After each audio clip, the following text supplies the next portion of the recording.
गलती। Hi everyone, hello बच्चों, कैसे होगे? मस्त होगे, जबरदस्त होगे, अपनी पढ़ाई कर रहोगे मेरे प्यारे बच्चों, यानी मेरे 2027 के प्यारे योद्धाओं। कैसे हो? पॉलिनोमियल सर मैथ में बेटा पर योद्धा बनाने वाले हैं आपको। थोड़ा आवाज में दिक्कत हो रही है, थोड़ा कॉम्प्रोमाइज करो बेटा।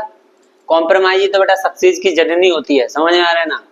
सक्सेस की जननी क्या है सर? कॉम्प्रोमाइज है। जिन जिन लोगों ने कॉम्प्रोमाइज किया है बेटा वो बहुत आगे पहुंच गए हैं, समझ में आ रहा है ना? तो आप भी बेटा कॉम्प्रोमाइज करना सीख लीजिए, ठीक है? हर चीज में कॉम्प्रोमाइज करो। कोई बोल रहा है कि हाँ चलो कॉम्प्रोमाइज करते, कोई बोल रहा है अरे कॉम्प्रोमाइज करो, लगे रहो बेटा कॉम्प्रोमाइज करने में, समझ आ रहा है? तो आज बेटा पॉलिनोमियल चैप्टर नंबर 2 इंट्रोडक्शन देखेंगे। सर क्या होता है पॉलिनोमियल? क्या होता है बताओ भाई? पॉलिनोमियल बहुपद। बहुपद यानी पॉली का मतलब होता है बहुत सारे, नोमियल मींस बेटा क्या होते हैं? टर्म यानी पद। अच्छा अभी अपन एक एक चीज देखते हैं, पहले 2 मिनट बात हो जाए बेटा। जिन जिन बच्चों ने बेटा इस वीडियो को बेटा ज्यादा से ज्यादा देखा है और बेटा ज्यादा से ज्यादा बेटा सुना है, उनका बेटा देख लेना, ऐसे नंबर आएंगे, ऐसे नंबर आएंगे बेटा, मजा आ जाएगा, समझ में आ रहा है ना? बस तुम देख के चले जाओ वीडियो। ओनली फॉर एनसीईआरटी होने वाली, ओनली फॉर एनसीईआरटी। एक एक क्वेश्चन एनसीईआरटी का सॉल्व होगा। इसमें बेटा मैंने मिक्स आरडी शर्मा के कुछ क्वेश्चंस किए हैं, ठीक है, और दूसरा है अरिहंत पब्लिकेशन ने, दोनों को मैं मिक्स करके पढ़ाता हूँ, समझ में आ रहा है? ठीक है, इसके बाद सर स्टार्ट करते हैं, आगाज करते हैं आज की क्लास का। ठीक है, ठीक है मेरे प्यारे बच्चों, एक सरल भाषा में पढ़ाएंगे, इजी नोट्स मिलेंगे बेटा, सारे कंसेप्ट क्लियर होंगे, वो मैं सब कुछ करवाऊंगा। जो लिखता हूँ बेटा थंबनेल पर वो सारी चीजें मिलती हैं, एक एक कंसेप्ट से सारे क्वेश्चन बेटा धड़ल्ला से उड़ के चले जाएंगे, समझ में आ रहा है? सर इंट्रोडक्शन है, इंट्रोडक्शन में सब 2 ही चीजें देखनी है सर। सबसे पहले क्या होता है सर? Chapter 2 polynomial. क्या है सर पॉलिनोमियल? अच्छा ये मत पूछा करो सर इसमें तो कितने नंबर का क्या क्या आएगा, कैसा आएगा, इसमें कोई जरूरत नहीं है बेटा आपको पूछने वाली, समझ आ रहा है? कुछ 2 ही 3 एक्सरसाइज है बस, हो जाएंगे भी तुरंत। क्या है पॉलिनोमियल? पॉलिनोमियल होते मेरे प्यारे बच्चा क्या होता है? बहुपद। सर बहुपद यानी पॉलिनोमियल के बेटा क्या क्या होता है सर? पॉलिनोमियल को जब मैंने ब्रेक डाउन किया तो मुझे पहला मिलता है क्या प्यारे बच्चा? पॉली, और दूसरा क्या बनता है सर? नोमियल। पहला होता है बहु और दूसरा क्या होता है? पद। समझ में आया? बस इतना समझ में आ गया हो तो बता दो सर। जब मैंने इसको पॉलिनोमियल को जब मैंने ब्रेक डाउन किया तो मुझे पहला मिल गया पॉली और दूसरा हो गया क्या? नोमियल। पॉली का मीन्स होता है यानी मैनी, मैनी का मतलब होता है बहुत सारे, और नोमियल का मतलब होता है टर्म, टर्म का मतलब होता है पद, यानी जिसमें क्या होते हैं? बहुत सारे पद होते हैं, उसे क्या कहते हैं? पॉलिनोमियल कहते हैं। अरे बच्चा तुम्हारे दिमाग में पता है आप उड़ रहे होगे सर टर्म क्या होता है, कांस्टेंट क्या होता है, अलजेब्रिक एक्सप्रेशंस क्या होती है, ये सारे बताऊंगा, सारे बताऊंगा बेटा, थोड़ा पेशेंस रखो, पेशेंस। पेशेंस बहुत जरूरी है। मैंने क्या बोला था सर आपको? जिंदगी में बेटा 3 ही चीजें याद रखना है। पहला करना है प्रिपरेशन करना है बेहतरीन तरीके से, दूसरा बेटा उसमें डेडिकेशन झोंकना है, और तीसरा है बेटा पेशेंस। तो बेटा P for patience, P for preparation और D फॉर डेडी, यानी PPD। पीपीडी याद रख लो भाई साहब, आपकी जिंदगी सुधर जाएगी मेरे प्यारे बच्चा। इधर देखिए आगे सर, पॉलिनोमियल का मीन्स आसान भाषा में आपको समझ में आ गया होगा, बाइलिंगुअल है। अच्छा पॉलिनोमियल, सर पॉलिनोमियल के बाद क्या बनता है sir? Algebraic expression. Algebraic expression बेटा टर्म बनाते हैं, टर्म बेटा वेरिएबल होते हैं, वेरिएबल, और यहाँ क्या होता है सर? कांस्टेंट। सर मुझे समझ में नहीं आई बिल्कुल भी, मुझे समझ में नहीं आई बिल्कुल भी, तो सर कैसे समझ में आएगी आपको? अरे मैं खड़ा तो हूं, आपके लिए आया हूं, समझाने के लिए तो आया हूं भाई। सर अपन पढ़ेंगे उल्टा। अब भैया मेरा एक छोटा सा बच्चा है जिसका नाम है चिंटू। क्या नाम है सर इसका? चिंटू। ये भैया चिंटू लाल है।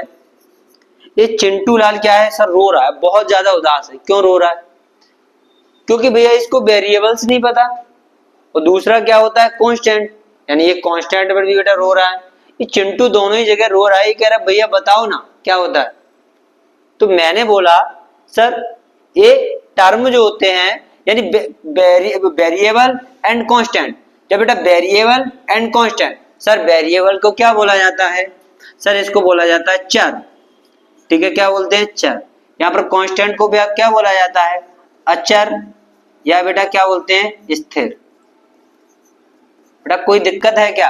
अच्छा चर और अचर यानी वेरिएबल और कांस्टेंट बेटा आपस में मिलेंगे तो क्या बनाएंगे सर, पद बनाते हैं। क्या बनाएंगे बच्चा, पद बनाएंगे। पद बोले तो सर टर्म।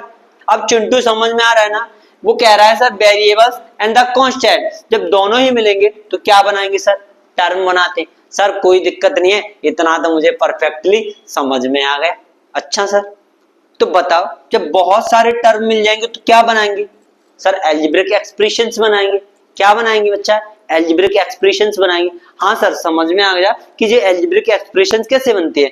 तो सर मैंने आप बताओगे सर जब बहुत सारी अलजेब्रिक एक्सप्रेशन बनेंगी तो बेटा क्या बनाएगा, एक सर पॉलिनोमियल तो बनाएगा, सामने ही तो लिखा है। तो सर मुझे ऐसे याद रखना है सर इधर कौन सा होता है, सर इधर वेरिएबल होता है, इधर कौन सा होता है सर कांस्टेंट होता है। ये दोनों ही मिले क्या बना दिया, टर्म। जब बहुत सारे टर्म मिलेंगे तो क्या बनाएंगे सर, अलजेब्रिक एक्सप्रेशन। जब बहुत सारे अलजेब्रिक एक्सप्रेशन बनाएंगे तो भैया बन जाएगा पॉलिनोमियल। समझ में आया कि नहीं आया, आया कि नहीं आया भाई बता दो ना। इससे सिंपल भाई मेरे पास नहीं है भाई, इससे सिंपल नहीं है अपने पास भैया, इतने में तो आना देनी चाहिए, आ जाना चाहिए बिल्कुल ही तरीके से परफेक्टली, इससे सिंपल नहीं। अच्छा सर दोनों ही चीजें समझ में आ गई, स्क्रीनशॉट ले लो भैया, नहीं लिया तो ले लीजिए। अच्छा सर यहाँ पर क्या होता है, वेरिएबल क्या होता है सर, मुझे नहीं पता वेरिएबल क्या होता है। सर इसको भूल जाओ भूल जाओ भूल जाओ भूल जाओ, वेरिएबल को भूल जाओ भैया, अभी कुछ नहीं होता भैया, पूछो पूरा ही गलत लिखा है। अच्छा सर गलत लिखा है, हाँ बिल्कुल ही गलत लिखा है। तो सर वेरिएबल्स क्या होते हैं, आप लिखो बेटा ए से लेकर के जेड तक, ए से लेकर के जेड तक जितने भी जो बेटा क्या होते हैं हमारे अल्फाबेट्स होते हैं वो बेटा क्या होते हैं, वेरिएबल्स होते हैं। A to Z are the all alphabet is called variables. बिल्कुल सर सही बात है। अच्छा सर तो वेरिएबल क्या होते हैं हमें समझ में आ गया सर, ए से लेकर के जेड तक, A B C D X Y Z तक सारे जितने भी टर्म आते हैं वो क्या होते हैं सर, वेरिएबल्स होते हैं। हाँ सर तो आपने यही तो लिखा है सर, ए से लेकर के जेड तक A X Y Z P Q, sir ये क्या होते हैं सर, वेरिएबल होते हैं। अच्छा सर फॉर एग्जाम्पल सर मैंने बोल दिया नोट, नोट पहले लिखो। अच्छा नोट क्या है सर, जैसे कि मेरे पास क्या है सर, नोट पॉइंट में मैंने बोल दिया एक्स की वैल्यू, भैया अब ये एक्स की वैल्यू क्या है, चेंज करने पर वाई की वैल्यू वेरी करती है। व्हाट इज वेरी, वेरी का मतलब समझ लो ना बेटा, चेंज हो जाती है। वेरी का मतलब क्या है सर, चेंज हो जाती है। हाँ सर समझ में आया। तो सर मैंने बोला मेरे पास क्या है प्यारे बच्चे, जैसे कि यहाँ पर मैं इसको थोड़ा सा मिस करता हूँ, ये रप कर दिया रप कर दिया रप कर दिया। जैसे कि बाई, बाई फॉर मुझे वन इक्वेशन दी है भैया, तो मैं क्या करूंगा, ये कह रहा है सर मेरे पास क्या है, एक्स की वैल्यू चेंज करने पर बाई की वैल्यू क्या करेगी, वेरी करेगी।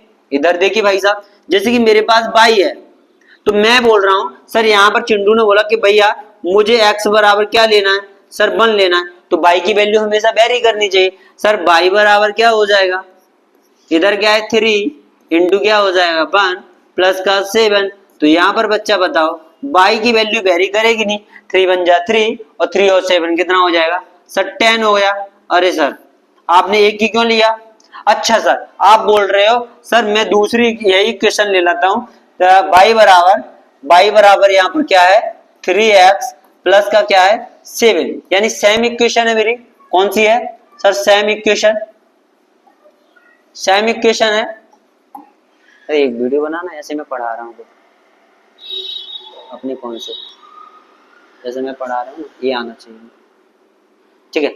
जैसे कि भाई मैंने बोला सर ये सेम इक्वेशन मेरे पास, कौन सी इक्वेशन है सर, सेम इक्वेशन। जैसे कि सेम इक्वेशन मैंने बाई की वैल्यू क्या लिख ली, सॉरी सॉरी सॉरी, यहाँ पर बेटा x बराबर क्या लिख लूंगा मेरे प्यारे गुड्डा, x बराबर मैंने पहले 2 ले लिया, यानी पिछली वीडियो में बेटा मैंने कहां पर लिया था, यानी पिछली इक्वेशन में मैंने क्या ले लिया, x बराबर क्या ले लिया था सर, x बराबर चिंटू बोल रहा है कि सर 1 ले लीजिए, x बराबर क्या बोला सर 1 ले लीजिए, तो बाई की वैल्यू क्या कर गई, वेरी कर गई ना प्यारे बच्चा। इसके बाद मेरे प्यारे बच्चा x बराबर मैंने अगला ही टर्म क्या ले लिया सर, 2 ले लिया, क्या ले लिया 2 ले लिया, समझ में आ रहा है। तो यहाँ पर बाई बराबर क्या हो जाएगा 3 इंटू 2 प्लस का बेटा 7, तो यहाँ पर बाई बराबर क्या हो जाएगा 3 2 जा 6 प्लस का 7, तो यहाँ पर बाई बराबर क्या हो 7 7 14 और 1 क्या होता है सर माइनस का 13। Sir this is a simple. समझ में आया कि नहीं मेरे प्यारे बच्चा?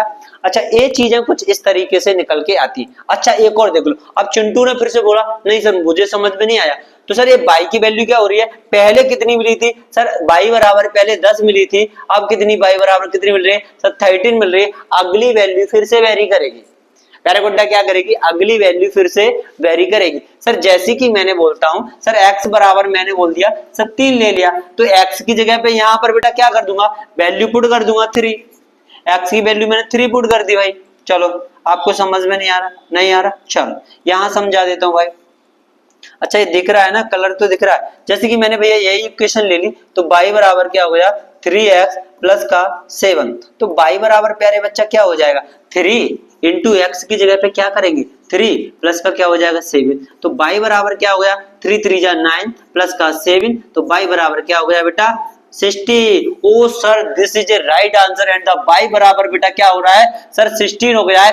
यानी तीनों ही वैल्यू मैंने निकाली प्यारे बच्चा, तो उसमें बेटा मुझे क्या मिली? डिफरेंट डिफरेंट चीजें, यानी चेंजेस देखने को मिला वैल्यू के अंदर। यही तो होता है बेटा x। तो मैंने नोट पॉइंट में मैंने लिखा है अपने में कि x की वैल्यू चेंज करने पर y की वैल्यू वेरी करती है।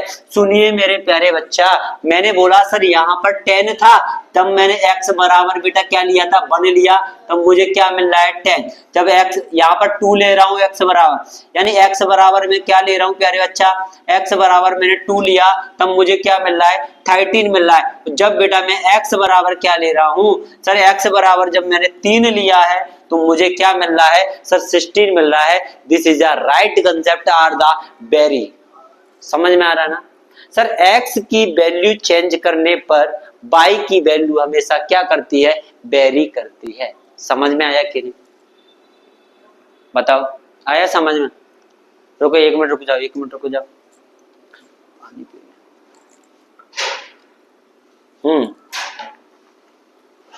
अब बोलो, अब बताओ बच्चा, ठीक है ये वेरी हुई कि नहीं? समझ में आया कि नहीं? हाँ सर समझ में प्रॉपर तरीके से आ चुका है। इसके बाद मेरे प्यारे बच्चा अब आएगा सर क्या? हाँ इतना इसको नोट कर लीजिए प्यारे गुड्डा, इसको नोट करो। पहले पहले इसको नोट करो भैया, ऐसे बेहतरीन तरीके से ऐसे ही नोट करना है। प्रॉपर तरीके से नोट कर लीजिए, बेहतरीन नोट्स बनाना है यही ऐसे इसी फॉर्म में। सर अगला, हाँ आप इसको नोट कर सकते हो तो कर लेना बेटा, ये सॉल्यूशन है। इसको मैं भैया अपनी स्लाइड से बेटा हटा देता। अब यहाँ पर होता है सर कांस्टेंट। सर कांस्टेंट क्या होता है? स्थिर क्या होते हैं? अचर क्या होते हैं? क्या हुआ? हो गया तो यार, कांस्टेंट क्या होते हैं यानी स्थिर क्या होते हैं? इनको अचर बोला जाता है। क्या बोला जाता है? अचर। यानी मैंने बोला सर कोई भी नंबर है, क्या है? 2 नंबर है, 4 नंबर है, 6 नंबर है, 8 नंबर है, 10 नंबर है, ये सारे नंबर क्या होते हैं सर? कांस्टेंट होते हैं। तो मैं बोलूंगा are the whole numbers and the natural number. बताइए sir, natural number and whole number बेटा कौन से कांस्टेंट नंबर होते हैं? हाँ सर, इधर क्या है? √3, √2, पाई, ये भी सर कौन से होते हैं? सर कांस्टेंट होते हैं। तो बेटा आपको याद रखना है सर ए से लेकर के जेड जितने भी हमारे अल्फाबेट्स होते हैं वो सभी क्या होते हैं? वेरिएबल्स होते हैं। और बेटा देन देखा जाए तो बेटा कांस्टेंट कौन से होते हैं? सर कांस्टेंट होते हैं बेटा 1 2 3 4 √3 हो गया, 5 हो गया। अब बेटा √3 की वैल्यू क्या होती है? 17 32 होती है। इसमें हम बेटा 1 के बाद पॉइंट लगा देते हैं। और 14 14 बेटा किसकी होती है? √2 की वैल्यू होती है। ऐसे में बेटा जब चैप्टर नंबर 1 पढ़ाया था यानी रेशनल नंबर, वो सॉरी रियल नंबर, उसमें मैं बेटा सारी चीजें ही मैं बता चुका था। ठीक है, थैंक यू मेरे बच्चा। इसके बाद अगली बात देखा सर मैंने। अब सर टर्म क्या होते हैं? सर मैंने बोला सर टर्म बोले तो सर पद क्या होते हैं? क्या होते हैं सर? पद। मैंने बोला सर यहाँ पर पद क्या होते हैं? पद बोले तो यानी टर्म, यानी कोई एक पद है, समझ आ रहा है वो क्या होता है? तो मैंने बच्चा आपको बता दिया यानी पद क्या होते हैं। तो मैं बोलूंगा सर जब मेरा वेरिएबल और कांस्टेंट आपस में मिलते हैं तो क्या बनाते हैं? जब वेरिएबल और कांस्टेंट जब आपस में क्या करेंगे सर? कंबाइन होंगे, तो मुझे क्या बनाएंगे सर? टर्म बनाएंगे। क्या बनाएंगे सर? टर्म बनाएंगे। समझ में आ रहा है? हाँ सर मेरे पास वेरिएबल है, ए है वो कांस्टेंट है, दोनों ही मिले क्या बना दिया सर टर्म बना दिए। जैसे कि यहाँ पर क्या है, अब सर मुझे समझ में नहीं आ रही सर आपने ये कैसे लिख दिया, सर ये आपने कैसे लिख दिया, रुको पहले इसको यहाँ पर लिखा रहने दो, कोई दिक्कत वाली बात नहीं, थोड़ा अपन अगली वाली स्लाइड पे जा रहे हैं। हाँ तो आप मुझे बताइए सर, जैसे कि यहाँ पर मेरा क्या है सर एक्स, एक्स कौन सा है सर, जो अपना टर्म होता है उसमें क्या मिलता है सर वेरिएबल्स मिलते हैं और क्या मिलते हैं सर कांस्टेंट मिलते हैं, तभी तो टर्म बनते हैं। ठीक है, टी बराबर बी प्लस सी, तो मैंने बोला सर यहाँ पर मेरा कांस्टेंट कितना है सर, मेरा 3 कांस्टेंट है, 3 भी ये कांस्टेंट ही तो है, और प्लस का क्या है सर मेरा वेरिएबल्स है, यहाँ पर प्लस साइन नहीं लगेगा, यहाँ पर इनटू साइन लगता है, तो यहाँ पर मैंने वेरिएबल मान लिया सर एक्स, तो ये क्या बन गया सर एक टर्म बन चुका है, क्या बन गया सर एक टर्म बन गया, तो टर्म बन गया। तो इसमें भी वेरिएबल कितना है सर 3 वेरिएबल है, और यहाँ पर बेटा oh sorry sorry sorry sorry sorry sorry ओ रुको रुको रुको रुको रुको रुको प्यारे बच्चा सुनो सुनो सुनो। अब देखो मेरा क्या होता है, जो टर्म होता है वो कैसे बनता है, जैसे टर्म दो चीजों से मिलकर बनता है, पहला होता है कांस्टेंट और दूसरा क्या होता है वेरिएबल, तो दूसरा क्या होता है वेरिएबल, तो मैंने मान लिया सर कांस्टेंट मेरे पास क्या है 3 है, और यहाँ पर वेरिएबल क्या है मेरे पास x है, तो बेटा ये क्या हो जाएगा 3x, जो 3x मुझे मिला है ये क्या है सर मेरा टर्म है, समझ में आ रहा है क्या है सर टर्म है, समझ में आया इतना। ऐसे दोबारा एग्जांपल ले लो, दूसरा एग्जांपल जब मैंने लिया सर मुझे मालूम है सर, जैसे कि मेरे पास क्या है सर यहाँ पर 4 है, 4 मेरा क्या है सर कांस्टेंट है, अगर मैं इसमें z लगा दूंगा 4z तो मेरा क्या बन जाएगा सर, ये पूरा पूरा का पूरा क्या बन जाएगा टर्म बन जाएगा। और टर्म में बेटा क्या चीज होती है, एक होता है सर कांस्टेंट होता है और दूसरा क्या होता है सर वेरिएबल होता है। कोई दिक्कत है क्या बेटा, पसीने में ले रहा हूँ बेटा क्लास, तुम तो बढ़िया अपने घर पे बैठे हो एसी में बैठे हो, मैं क्लास ले रहा हूँ यहाँ पर, समझ में आ रहा है ना। ठीक है, रात में क्योंकि यहाँ पर नहीं लगा है कुछ भी, एसी वेसी नहीं लगी है अभी, थोड़ा बेटा सपोर्ट करो मेरे को बस, तो थोड़ा अच्छा लगेगा, समझ में आ रहा है। थैंक यू मेरे प्यारे बच्चा, थोड़ा सपोर्ट करते रहो बस, थोड़ा लाइक एंड सब्सक्राइब ये दोनों ही चीजें, और व्यूज यानी शेयर कर दिया करो। तो सर मैंने समझ में आ गया सर, बिल्कुल ही पावर भी हो सकती है वेरिएबल पे, कितनी भी 15 20 30 35 40 100 कितनी भी पावर हो तो चल सकती है। यहाँ पर 2x 3/4 ये सारे जो जितने भी जो एग्जांपल दिए गए हैं यहाँ पर सारे के सारे एग्जांपल क्या कर लीजिए सर, नोट कर लीजिए, समझ में आ रहा है ना।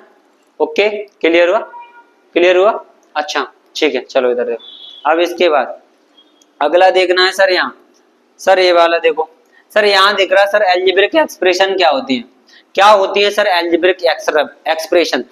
सर इन्हें बोला जाता है बीजीय व्यंजक, क्या बोला जाता है बीजीय व्यंजक, यानी इन्हें बोला जाता है algebraic expression. Sir what is the algebraic expression, sir आपने बताया सर जिनके अंदर यानी यूज ऑफ साइन, यानी जिन एक्सप्रेशंस के अंदर साइन का यूज होता है उन्हें बेटा क्या बोला जाता है सर एल्जेब्रिक एक्सप्रेशंस बोला जाता है। मैंने यहाँ पर एक नोट पॉइंट लिख दिया है, क्या सर एक कांस्टेंट बेटा टर्म होते हैं, टर्म कांस्टेंट होते हैं, कोई दिक्कत है क्या। अरे सर ये तो गलत हो गया, गलत हो गया, टर्म के अंदर बेटा वेरिएबल भी आ जाता है, लेकिन जो कांस्टेंट होते हैं यहाँ पर देखने के लिए एल्जेब्रिक एक्सप्रेशन में ओनली, इसलिए मैंने वो नोट पॉइंट डाला है, तो आपको कोई भी दिक्कत नहीं होनी चाहिए। अब मैंने बोला यहाँ पर 2x प्लस का 4, सर इसमें साइन यूज हो गया, ये साइन यूज हुआ है तो बेटा क्या है ये एल्जेब्रिक एक्सप्रेशन है, यानी ये साइन यूज हुआ है तो ये क्या है सर एल्जेब्रिक एक्सप्रेशन है, समझ में आ गया कि नहीं। हाँ सर यहाँ पे ये साइन यूज हो गया तो बेटा ये क्या हो जाएगी सर एल्जेब्रिक एक्सप्रेशंस हो जाएगी, यहाँ पे ये साइन यूज हो गया है तो ये क्या है सर ये एल्जेब्रिक एक्सप्रेशंस हैं। हाँ सर समझ में आएगा। सर इधर क्या है एल्जेब्रिक एक्सप्रेशन दो चीजों से मिलकर बनती है सर, किससे, जब बहुत सारे टर्म मिलेंगे तो क्या बन जाएगी सर एल्जेब्रिक एक्सप्रेशन बन जाएगी। कोई दिक्कत है क्या, बहुत सारे टर्म मिलेंगे तो क्या बनेगा सर एल्जेब्रिक एक्सप्रेशन बन जाएगी। ओके हाँ सर।